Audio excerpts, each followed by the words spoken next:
জুলাইয়ের প্রথম সপ্তাহেই প্রকাশিত হবে প্রাথমিক টেটের ফল। 2023-এর 24শে ডিসেম্বর আয়োজিত হয়েছিল প্রাথমিক টেট, কিন্তু পরীক্ষার পর প্রায় 7 মাস অতিক্রান্ত হলেও কবে ফল বেরোবে তা নিয়ে পরীক্ষার্থীদের মধ্যে প্রশ্ন ছিল।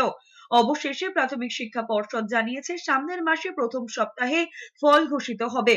পর্ষদের সভাপতি গৌতম পাল বলেছেন তাদের আনসার কি নিয়ে করা চ্যালেঞ্জ গ্রহণের প্রক্রিয়া শেষ হয়েছে, এবার ফাইনাল আনসার কি আপলোড করা হবে, তারপরেই তারা ফল ঘোষণা করবেন। প্রাথমিক শিক্ষা পর্ষদের দায়িত্ব নেওয়ার পরে বছরে দুবার টেট গ্রহণ করা হবে বলে ঘোষণা করেছিলেন পর্ষদের সভাপতি। সেই মতো দ্বিতীয় পরীক্ষা গ্রহণ করা হয় 2023 সালের 24শে ডিসেম্বর। তাতে 22 সালের তুলনায় মোট পরীক্ষার্থীর সংখ্যা 50% কম ছিল।